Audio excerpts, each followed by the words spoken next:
I think we're going to air now. So hello to Luke and Sherelle. We'll have more formal introductions shortly.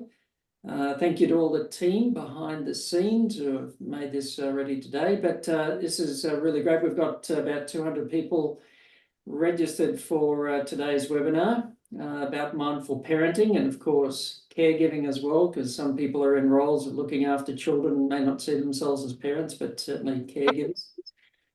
Yeah, just probably quite a few people have young children crawling on them right now, and or maybe pets on the lap and so on. So it's probably a good thing we're on webinar and we won't see all of that going on behind the cameras. But it's great to be with you both, Luke and Sherelle. Welcome. Thanks, Craig. It's great to be Craig. here. Yeah. So this is the first of a series of webinars we're going to be running throughout this year. So the first Thursday of the month from 12 to 1. So we welcome everybody to today's webinar, and we very much welcome everybody to log on for upcoming webinars throughout the year.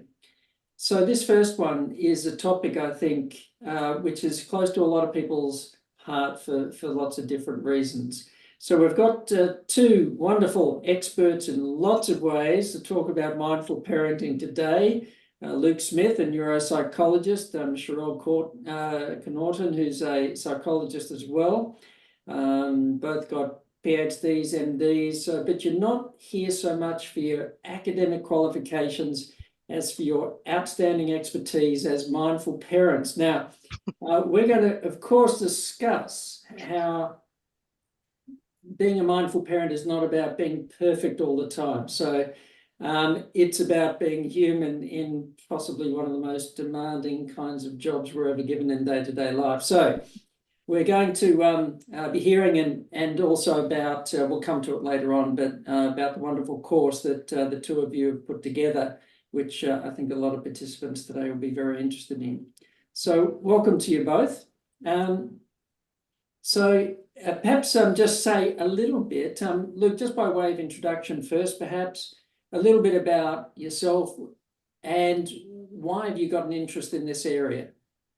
Thanks, Craig. It's fantastic to be here today. And I got to say, when you said parenting expert, I vomited in my mouth a little bit there, which I am definitely not. So I'm a neuropsychologist by training. But I have always had a passion and an interest more recently in my life, actually, since I became a parent, in mindfulness. I've got two boys, both aged under 10, who, along with my family, the loves of my life. But I think why I was attracted to consider sort of how mindfulness and parenting work together is simply because you don't get a manual when you become a parent, at least one that I don't know of. So if anyone does know of a manual, please send it through my way.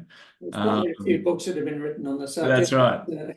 But parenting is both the most, or caregiving is the most incredible but challenging experience you can have. And I think, everyone parents slightly differently, and mindfulness is just one tool of many that we can use to consider how we want to be as parents, how we want to be interacting with our children, what sort of care we want to give. So I think that it's just one tool, but fortunately it is a tool that is really well researched, has a lot of evidence behind it. It's pretty practical in how we use it.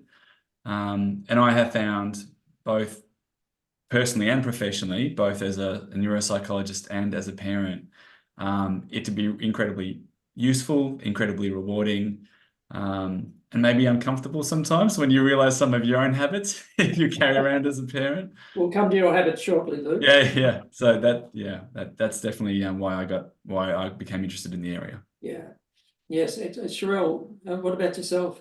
Yeah, sure. I just want to add, I was also smiling when you mentioned experts in mindful parenting. I was kind of thinking, just like it's very hard to be an expert in mindfulness generally, we're all works in progress here.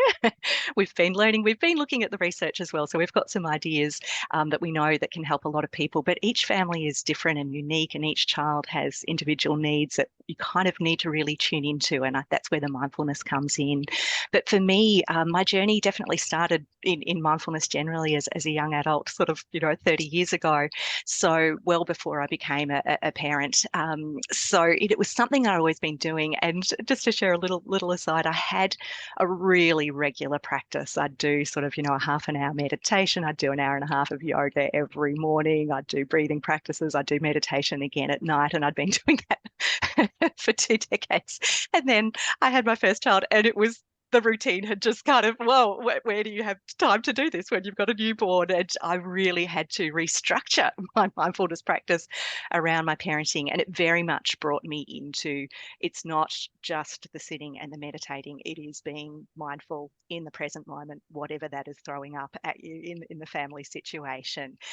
So yes, it's definitely been very dear to my heart, this topic of mindful parenting, because as Luke said, it's such an important role in any parent or caregiver's life, looking after a young person. Yeah, wonderful. And sorry for setting those expectations so high and calling you both experts. And I kind of had a hunch how much you would not like that, because certainly one thing about mindfulness makes us aware of our own humanity. So I'm going to be putting some questions to you, that the kinds of questions I suspect that people on this webinar would be interested to put. But we're also going to welcome questions from participants. If you want to put something in the chat, among each other, that's all very well. But the Q&A, if you'd like a question put to Luke and or Sherelle, then please put it in the Q&A, and we'll try and get to those as we go as well. So I guess the first question, although we've kind of already hinted at it a bit, but what is mindful parenting? And perhaps even to put it in a more immediate context, why do we need it now? Like, is there a greater need for mindful parenting now than there was 10, 20, 30 years ago? So what is it, and why do we need it now? I might take the first part of the question, if that's okay, Sherelle, and then I'll throw to you. So mindfulness is an ability or a skill that we are all born with. And it's a natural way that our mind works, or as a neuropsychologist, your brain works, and your mind is an extension of that. It's the capacity to be able to cultivate the ability to be present, to be able to pay attention in the present moment to what's happening around you or within you, and to do that in a non-judgmental way. And as you do that, as you are able to cultivate that ability, you do start to develop an awareness of things, awareness of yourself, awareness of what's going on around you as well. So we know that mindfulness can be applied to many different things, but particularly in the parenting area and the caregiving area, what we're really looking at doing is mindfulness is a tool or something that we can learn that has lots of different benefits. And that's something we explore during the course. So part of it is understanding yourself as a parent or caregiver, how you respond to situations, what the triggers might be for your stress, any narratives or storylines that you carry around about yourself as a parent, such as, I must be that kind of parent and I should be able to do that. And because my mum or dad did that, I should be doing that. All those sort of storylines we carry around with us. And then also, really, to put it basically, being present for the young people, or as I've been challenged by parents with older kids, they tell me, you never stop being a parent, even though I've got a 40-year-old son. It's being able to be present with what's happening with them in the moment, rather than distracted and caught up in lots of mind wandering that we kind of, what happens for us. Research shows that almost half the time we are distracted by what's going on in our heads, whether it's worrying about the future or that to-do list we have to get done, whether it's thinking about the past, regretting something that's just happened, or allowing those things in the past really to control what we're doing now. So cultivating that ability to be able to pay attention in the present moment has benefits for us as parents and caregivers, our interaction with the young people that we care for. And then also what research shows, which is quite interesting, is that through modeling, almost through cultivating this ability and showing this way of interacting and approaching things, that it might be also that the young people we care for start to pick up on that a bit. So that can be really beneficial as well. Yeah, modeling's so important, is it? Because many people think, oh, teaching mindfulness is sitting down and educating specifically, but by what we model, we're we could be teaching it all the time without even being conscious that we're teaching it. Modeling is so important, especially for very young children. And a really basic example of that, Craig, before I throw to Sherelle, is one thing that I seek to do, which is a really great thing that Sherelle was talking about at the start, is that mindfulness is not just about meditating, it's also about attempting to be mindful in our day-to-day lives. My boys have just gone back to school, and as usual, that busyness that's reintroduced into our lives and all the complex social things they're working at in their new classes. This morning, my son couldn't get his shoelaces undone. For whatever reason, he tied them too tight. And I think he was already feeling a bit nervous about going to school. And he's sitting there fiddling with them. I could see him getting agitated, and I'm getting agitated because we need to get to school. And what I loved is he then just took a really deep breath and he looked down at his shoe and he started again and he got it done. And that might be a really basic example, but I know that when I am trying to be mindful, what I do is I try to pause or try to check in with what I'm doing. And often I do that through a breath or two. So it's a pretty basic example, but it was one of those moments when, oh, hang on a second, he's actually starting to do what I do a bit. Yeah, excellent. Now, the other part of that question, Sherelle, was why now? Like, do you think that there is a greater need for mindfulness in parenting now than perhaps with what people were dealing with in previous generations? It's a great question, Craig. And I'll be honest, I think mindful parenting has always been relevant and always been needed, every generation. But in today's very busy modern world, we know that, a lot of parents are really juggling being a parent, managing work. The classic 40-hour work was really designed to have one person in the family doing that and another person that was home kind of caring. And when you're trying to juggle both of those things and splitting roles with a partner, or maybe you're working as a single parent or maybe you're co-parenting with someone in a different household, it can get really complex, just the parenting side of things. But also, I think today's era of distraction, the mobile phone technology, the mobile devices, it's a really big challenge both for parents and for children. I often see parents at the park that are scrolling. I once saw a parent sitting in the car working on the laptop while the child was by themselves in the playground. We were a little bit stunned, but I assume that parent had a deadline that they just had to meet. This child was just craving attention and joined into my little group that I was looking after that day. But juggling that distraction is really difficult, and the competing demands that people have, I think, has increased from certainly, my parents' generation or my grandparents' generation and beyond. And I think too, the distraction even in the children, if they're spending a lot of time on screens, we've got to work even harder sometimes to make those connections when they're sort of getting distracted as well. So I think it's particularly relevant now, but has been relevant always, definitely. Yeah, and especially since COVID and a lot of work from home and technology went to the next level in terms of the way that it not just being used at work, but it invaded the home space. Many people working from home. Definitely. And I suppose parts of family life. So, the meal around the meal table, for example, the interacting at the end of a school day, many of these things are being done vicariously through a screen or while scrolling the phone and so on. So the technology in many ways is kind of invaded itself into the home space, which makes this, I dare say, far more complex and challenging. Yeah, definitely. And COVID was a big game changer for our family. My daughter was, very sort of screen free as a little one, and occasionally we started to watch like a family movie. But then COVID sort of hit, and she was in grade 3, and she had to spend most of her school day sort of on a screen in meetings, email. She'd never sent an email before, and she was suddenly having to do a lot of that. And interesting how once that sort of started, then there's the group chat from the students, and then you're kind of managing that sort of side of things as well. And my daughter's now starting high school, and I'm recognizing, having kept her screen free for a long time, it is a really key way for a lot of young people to contact their friends and be in touch as well. So it's another area to kind of manage, hopefully in a mindful way. But it does make things a little bit more challenging. I think it was easier when we didn't have the screens available quite so present. So we might come back and chat more about technology and maybe some of the guidelines or boundaries to set around that. But just something that you've both already hinted at as well in my overblown introduction and expert parents and so on. But this kind of idea generally, and it can get imported into mindfulness practice, sitting down, learning meditation practice. I've got to be a perfect, meditator. I've got to be in the moment all the time. What's wrong with me? Quite often we import some pretty negative or harsh attitudes into our practice of mindfulness. I suspect that comes into parenting as well, so mindfulness being all about greater awareness.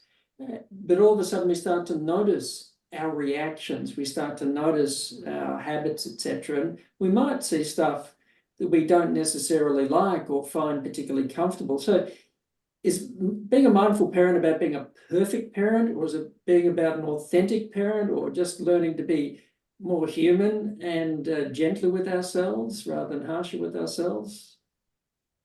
Look, it's a really great question, Craig. And in fact, I think when we first sort of started designing this course, there were so many cautions and premises at the start and disclaimers around, this is not about being a perfect parenting. There is so much opinion and both in the media and social media and even with our own groups, our own friendship groups, our family groups, about what you should and shouldn't be as a parent. And mindful parenting is not about saying, I'm going to be present all the time for my kids. I'm going to cook them the perfect healthy muffins, in their lunches. It's actually, I think the latter is what you were talking about. It's interesting. Research shows is that when you become a parent or caregiver, and I'm not just talking about a biological parent having a child, I'm talking about grandparents, neighbors, foster parents, all the rich and different ways that we view family and caregiving. There's actually natural processes that happen for us within our brain, the way that we think, the way we approach things, the level of compassion. We are kind of through evolution hardwired in many ways to do that. And in some ways, I think that through cultivating mindfulness when we're parenting and when we're caregiving, we are in some ways unlocking those natural abilities that we have, as well as being aware of any habits of mind that we carry around. So it's definitely not about being a perfect parent. And I think Sherelle and I have discussed this, but one of the side effects of designing and running this course is a lot of imposter syndrome, because I have moments still with my boys where I'm less than proud of maybe how I reacted or what I did in that situation. But it's learning to let go of that and learning then to bring my attention back to the present again.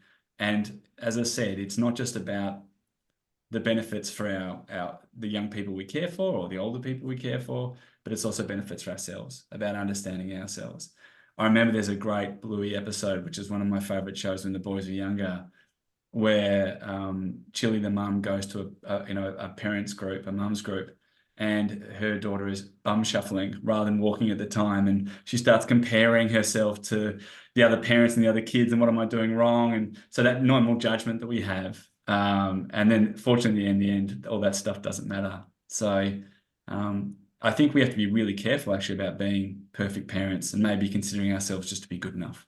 Mm. Yeah. I remember an example. It wasn't a mindful parenting course, it was just a mindfulness course, but one of the participants was a psychologist, and she had a newborn. She was breastfeeding one night, woken up in the middle of the night. She was breastfeeding, and she was sitting there, oh, I'm going to be so tired in the morning, and etc. So she was caught up in her mind, but all of a sudden she remembered to be mindful and present. So just really connected with the present moment and that experience, with her baby.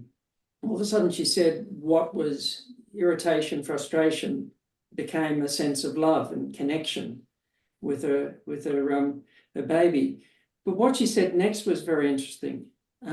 Moments after this sort of sense of connection and love, this dialogue started up in her mind. Oh, how dare I be resentful of being up in the middle of the night?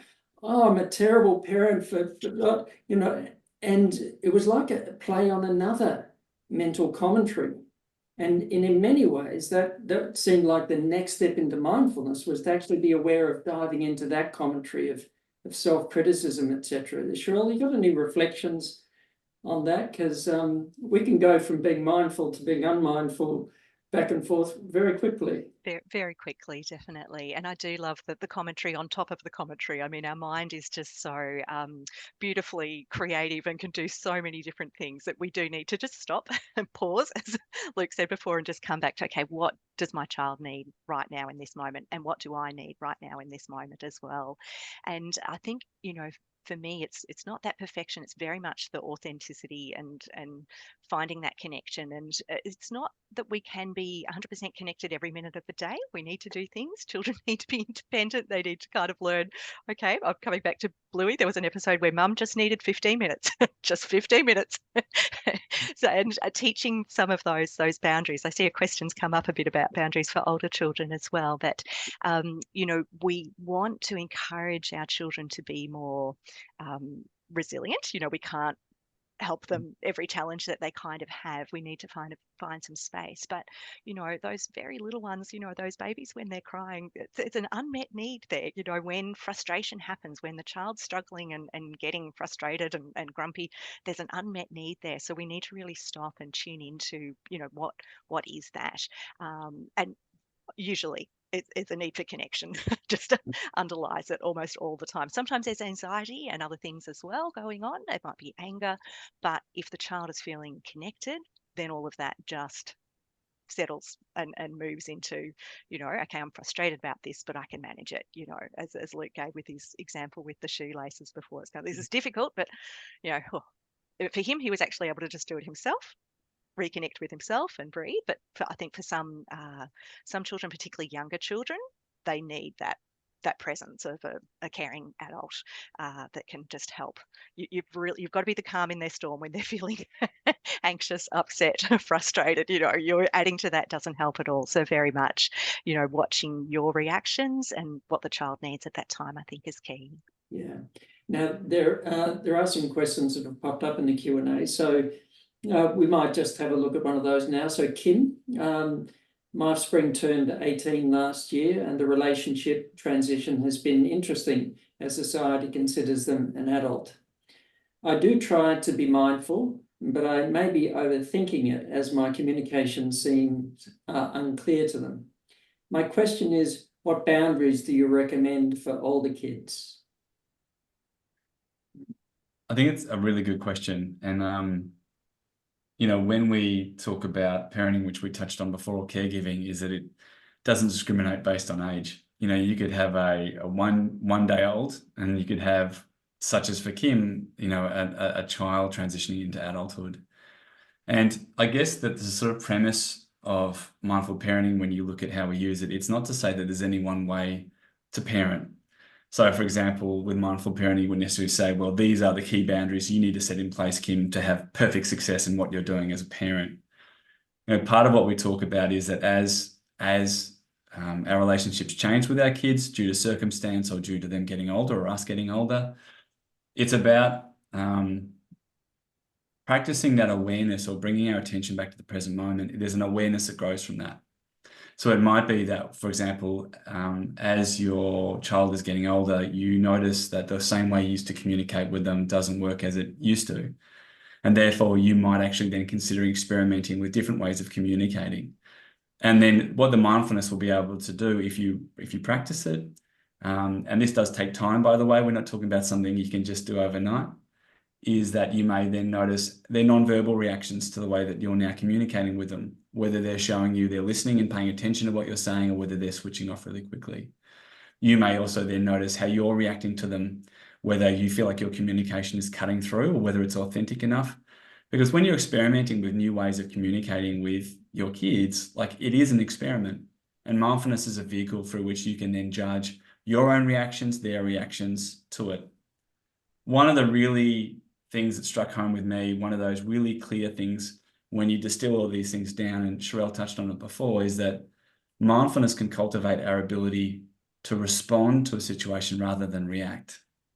So rather than just reacting on any emotion or thought or impulse or whatever is going through our mind at that time, it gives us that pause, the ability to be able to reflect on a situation and then respond, or in this way differently maybe, to what we're going through. And then also being aware, as parents, and then the judgments we pile on ourselves, like that example you provided, Craig, about judging yourself for being judgmental about a situation with a baby. It might also be then noticing that it's okay to feel challenged in these big transitional years when our kids are changing and our relationship is changing with them. Maybe even having a sense of grief that those little people are now changing into bigger people and don't need us as much. We all go through different journeys as parents. So my comment would be, I don't think that mindful parenting is about a specific boundary and the perfect way of doing things. It's maybe a vehicle for which we can try different things and then notice, does that change the way we react to each other? Does that change the nature of our relationship? Sherelle, anything you wanted to add to that? Uh, no, not so much. I was looking ahead to the next question that Jason has shared about, should we be restricting access to screen and smart technology? There's certainly a lot of research that is showing, particularly social media can have some quite problematic effects emotionally, particularly in girls, but also family functioning in both males and females. But we know just excessive screen time, just straight TV time, just a big problem with that is just being sedentary and not getting out there and being creative and moving. So there's lots of issues around weight, well-being, even motor and cognitive development. So there are some guidelines that are given, sort of no screen time for children younger than 2 years is part of the Australian guidelines, no more than 1 hour a day for children aged 2 to 5, and no more than 2 hours of sedentary recreational screen time for young people aged 5 to 17, but not including schoolwork, because obviously many kids are doing a lot of schoolwork online these days and in front of a screen. So that one is difficult. Even, homework requirements can easily be 2 hours a night for people in high school, particularly later years and more. So we need to be able to keep people moving. In terms of restricting access, as I mentioned before, I do know it's important for education and it's important for social connections to have some access. We, as I mentioned before, we were quite screen free with my daughter and we noticed everyone knew the Frozen movie and the characters, and our daughter kind of didn't. So we'd often find books of the movies and we'd sort of talk about them. And it worked for a little while, certainly into, certainly right through sort of kindergarten and into primary school. But then we really needed her to be connecting with her peers on these things. So we did start having more access to that, but very much we made it, it was sort of like a family thing that we sat down together. I sometimes visit houses and I see the television on, it's just in the background during breakfast or getting ready for school. I'm like, no, we don't need that sort of, if we can make it meaningful time, if the child is connecting with somebody else, whether that be a friend, if they're watching something with a family member or with a friend, it's much more meaningful than just stuck on a screen scrolling hours on end by themselves. So it's not so much restricting access. I think it's good to delay it as long as you can, because once you've kind of opened up that pathway, it's harder to put the lid back on and put the genie back in the bottle once we're sort of open to all of that mobile technology. But definitely, putting some limits around it and making sure that it's got a clear purpose. It's not just something that's, I'm bored, I'm just going to watch the screen. What are some other things that you can do if you're bored? Try and get the child moving, make them aware of the challenges of sitting. Can you set a timer for once an hour? You've got to get up and move, those sorts of things can be helpful. So some kind of limits, but I certainly, total restriction is hard in today's modern life. Yeah. Yes. Well, one of the concerns, of course, is that when it blows out, it's overused, that it starts to replace other things, as you mentioned, physical activity. For many children, sleep. If they have access to their technology when they're meant to be getting to sleep, and the light from the screen affects the hormones that regulate sleep and so on, then that has impacts for concentration and learning at school the next day. It also has impacts for mental health as well. So yes, as you said, a certain amount to a healthy extent, and using it for meaningful purposes as well. Yes. And Craig, I wanted to add to that, having limitations at night time. I haven't seen research on this, but certainly anecdotally, I remember the principal of my daughter's primary school making it very clear that the only times she really had to intervene in friendship issues among the students in her class, they almost all were to do with chat, social communication, almost always happening at 10, 11, 12 o'clock at night. Those phones need to not be in the bedrooms. They need to be charged outside of the bedrooms. We need to have, my daughter has a very clear limit of when the phone needs to be off, and we don't have it at dinner time and things like that. So some limits around that are really important. Sleep's key. Just coming back to the previous question as well, about having a child that is all of a sudden a young adult, and that sort of transition and somebody becoming independent. I remember an example being given again in a mindfulness course, and a woman who had, she was a single mother, very concerned about adolescent, sort of late adolescent son who was withdrawing more and communicating less, and is he getting up to problems? So there was a lot of care, a lot of love, but how it came across in the conversations were, is everything all right? Tell me what's going on. And it came across in a kind of a pressured way. And she gave an example one time of a mindful moment. She was about to walk into his room, but she had a little pause before she put her hand on the doorknob to just stop, because what she was aware of in that moment was she was about to take a whole attitude into that room, a whole lot of anxiety. And she said what happened in that moment, she was about to walk in, she just, because letting go was one of the things we were exploring, she said, I just let go of any expectation or attitude to prejudice the conversation with. So she let that go. She stepped in, but stepped into the room in a different way. And all of a sudden she found herself just opening up a different conversation of just how things going. There was no expectation or no anxiety. It was just like how things going. And it opened up the opportunity to have that first kind of conversation. Can you say a little bit about how mindfulness helps us to manage our own emotions, but how does it help us to engage in a different kind of communication to the one that we're often unconsciously and habitually caught up in? We touched on before that, throughout any time in history, being a parent or caregiver can have challenges. But as Sherelle pointed out, we know from research, we are increasingly distracted by the technology that we use. And I think that one of the things that occurs, particularly in a really busy life, is that you run on autopilot. You have all your ducks lined up and they all need to be knocked down before the end of the day.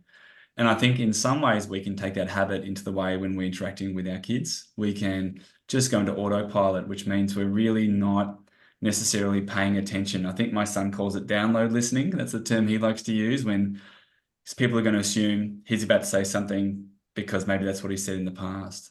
So it does allow us to become aware of our own habits. And by habits, I mean the ways that we approach different situations with our kids. And being able to find that ability to be able to pause, to be able to be present, to be able to respond rather than react. Like in that situation or the example you provide, Craig, you can do it in a more considered way, a more creative way. The word that a lot of the parents and caregivers we've had in the course before says they start to trust their intuition more.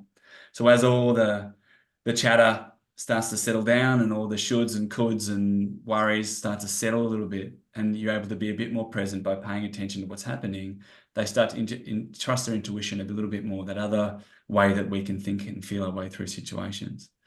So yeah, and can I say one of the myths about mindful parenting is that suddenly you become laissez-faire parent, meaning you just let kids do whatever they want and you never raise your voice and you're never firm. That's not actually the point of this whole thing. Somebody says, I've really let go as a parent now. I've really let go. Yeah, they just let them do what they want. Like... Yeah, that's not mindful parenting because you're not actually paying attention in that present moment to what is required in the situation. So it may be slightly shocking to hear, but you can still be a firm parent and do it mindfully. You can actually decide to be very clear in the way that you are discussing a situation, including a consequence of a situation that you're concerned might happen, or, you can still do that, but you do it rather than just reactive impulsively to this feeling of anger or feeling of worry coming up in me. You're aware of that feeling, but then you respond in the kind of way that you want, in a conscious way of choosing. So it's not about suddenly like everything becomes easy and the kids do whatever they want, it all works out. We all parent in different ways. it's about doing that in a conscious way rather than being on autopilot, being distracted, acting, feeling, and then regretting it afterwards. I mean, guilt is a parent's best friend in many ways. I don't know what, a lot of the parents and caregivers I speak to just talk about this feeling constantly of guilty, of not feeling like they're doing well at anything. And I think that's often because we're simply just responding on autopilot rather than being present. One example I'd like to provide before I hand it back to you, Craig, is that my son was going through a particularly hard time during lockdowns. He'd only been in school for 2 or 3 years in primary school, and he was really missing his friends. And I've been talking to him about days, and I just had one of those moments when I realized we're about to talk about it, and his nonverbals told me he'd switched off straight away. He didn't even want to talk to me about it. So I stopped talking. My mindful response was literally just to sit with him in the same room, with the uncomfortable silence that was there, with the worries I had about his well-being at the time, because my intuition was telling me, he's too used to you talking about this all the time. Why don't you just sit with him and do whatever he's doing, but not say a word? And sure enough, 5 or 10 minutes, he just started to talk about what was happening for him. I wasn't trying to solve his problems. I wasn't trying to fix the issue. I wasn't making him feel guilty because he wasn't coping well. It was actually giving him the time and space. So that's what I mean by sometimes that response rather than just a reaction to what's happening in the situation. Yes, it's very much of the moment. I mean, it sounds like you can't really be, sort of strategy orientated. Oh, if you're in this situation, you do 1, 2, 3, and then everything all works out well. Because what might be needed in one situation, if you're really present, could be very different to another situation, what it means to be mindful in that moment. But it sounds very conscious, very aware, and a kind of a level of discernment that comes into the situation.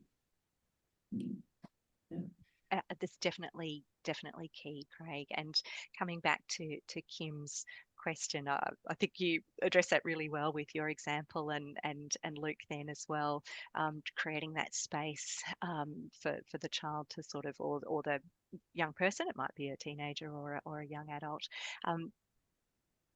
What we're bringing to the table is just really important. So really keeping our emotions in check is really key.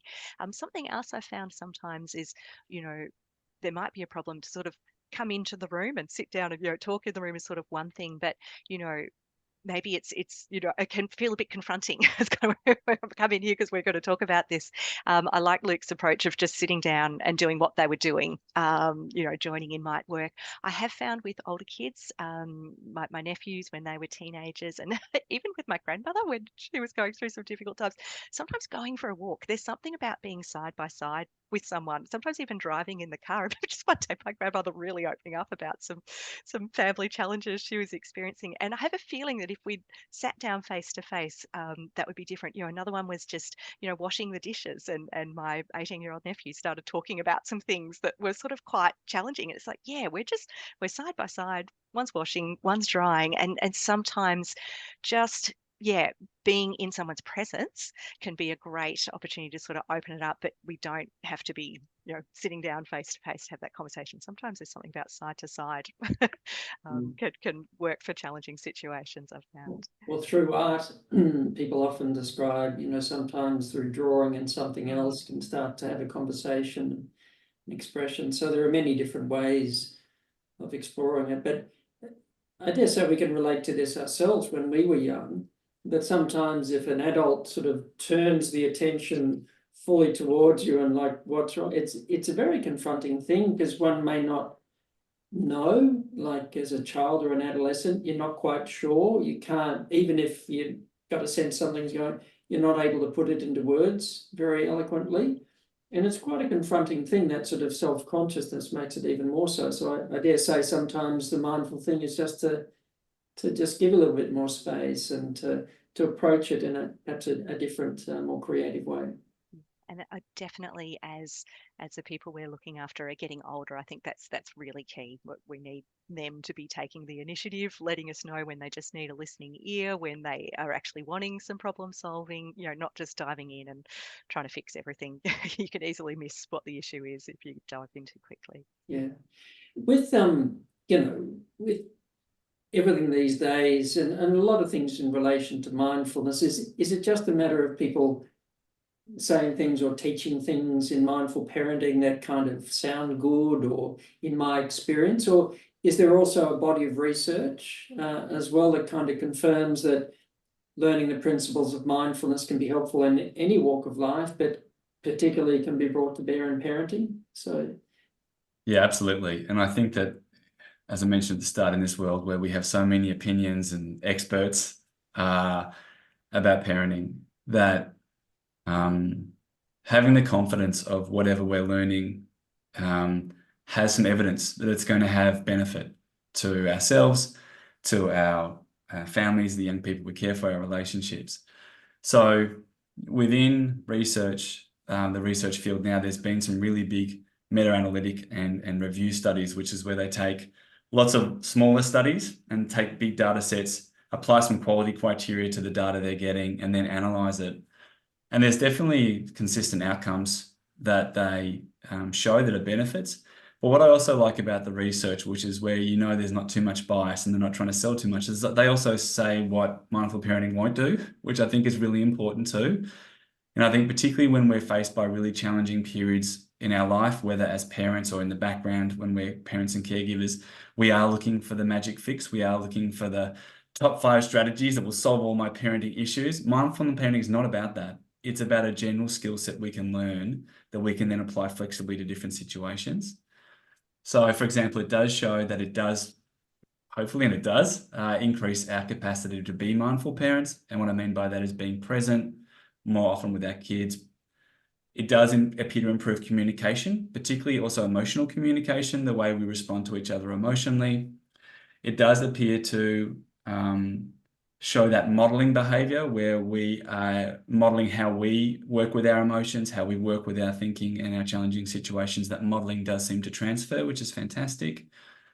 There does appear to be some evidence, although it's probably not as convincing as the other areas, that it does help our kids emotionally cope to a better degree with challenging situations. But obviously, it doesn't take away those challenging situations. Like us, our kids are always going to face that.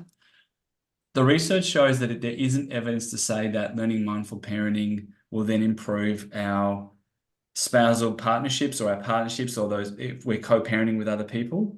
It won't necessarily solve any issues we might be having in those relationships. But I was very quickly, when I reviewed that, thinking, well, that's not what it's about. This is not about mindful partnerships. This is about mindful parenting.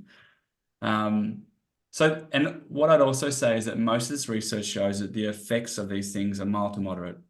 So what I mean by that is that this is a useful tool that we can use when we're parenting and in our relationships with our kids, but it's not necessarily the thing. Like, it's not the magical cure that's going to make you the perfect parent. It's a skill set that will have effect some of the time, and it is a useful tool. I think, sorry, Craig. I was just going to say, those overall outcomes, there'll be a big variety. Some people might learn mindfulness, not apply it much, not get much benefit from it. Some people might learn it and really, take it much deeper and get much greater effects. An overall result's always an average. And I guess it's the factors that really help somebody to apply it well and deeply in their lives, that are going to have the biggest effect. Yeah, and so a lot of this research is based on prolonged courses, kind of like the thing that we've designed as well, which is based on those principles. It's saying that the more that you practice it, which makes total sense, the more that you use your mind muscle, the stronger it gets. So the more that we practice it, generally it's ingrained. And it does show that over a period of time, once people go through those courses, those positive effects tend to stay there. Yeah. Which is great. I just wanted to put a question, perhaps, Sherelle, you could answer this. Like, mindfulness increases awareness, so we notice stuff about ourselves, our reactions that sometimes we don't like or we find uncomfortable. And we have a human moment, overreact to something or whatever happens. What would be the mindful thing to do when we've overreacted or we've expressed something very poorly, or in some way we feel like we've let ourselves down and how we've responded? What sort of things are going to be helpful in that situation? Sure, Craig. It's definitely, the first thing is to be able to recognize that that's happened, because quite often that's happening, but we can get stuck in that for quite some time before we realize we've gotten into that. So the first step is to recognize it. And that's probably the most challenging one, because once you have recognized it, almost invariably, there's going to be a moment where you just kind of stop, pause, breathe, and then think about a better way of doing it. It's nice. A nice coping strategy is just to sort of, for any activity that we're doing, is this helping me be where I want to be, or is it stopping me be where I want to be, achieve what I kind of want to achieve? I find that's really key. So particularly when I'm recognizing, an example might be, oh, I'm getting frustrated again. We're taking way too long to get out the door to school again. I think that's a common one that a lot of parents are kind of dealing with. We need to catch ourselves, that frustration, because that frustration is not helping our young person get ready and get to the bus or the car or wherever they need to get to school. We've got to keep our own emotions in check very much, but we also need to, if this is happening every day, we need to change the structure around it. We need to try things really differently. Allow more buffer time. Buffer time is definitely a key thing in our house. But my daughter's not quick in getting going, so we always need a bit more time to sort of get out of the house, and then a bit more time to allow for issues with the traffic.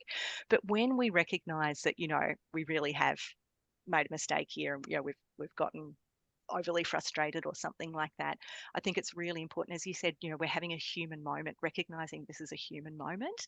There's something about that recognition of common humanity.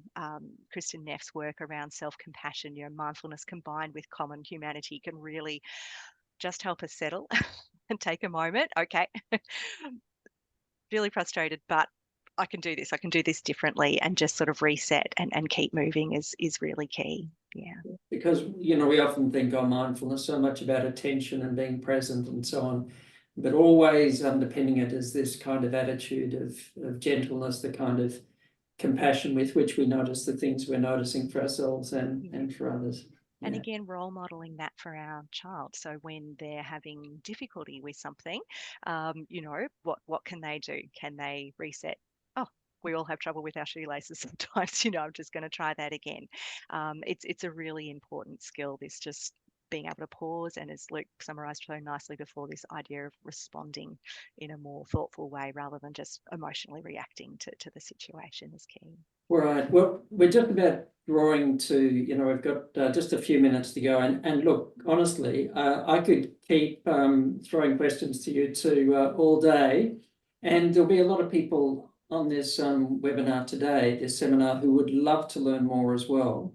So just in a minute or two, Luke, this coming up is the Mindful Parenting course that you and Sherelle have been working on. Can you just tell us a few things about that, in a minute or two? Yeah, sure. So this is an online course that we're launching on the 4th of March. The course is based on all this research around how do we apply mindful parenting, how do we learn it. We've actually been running it in a face-to-face way and changing it and evolving it and molding it at Monash University with staff. So it does have a lot of background, not from just a research point of view, but for practically how this sort of works. After an introduction, it's basically run over 4 weeks or 4 units. And it covers a range of different topics, some of which we discussed today, but it really is also a course that's practically oriented. It is about learning skills, learning how not to treat yourself as a perfect parent. It's not based in pie in the sky ideals about what you should and shouldn't be as a parent. So we're hoping that it really does apply to and benefit, but also appeal to a range of parents and caregivers, and however we define them. Yeah.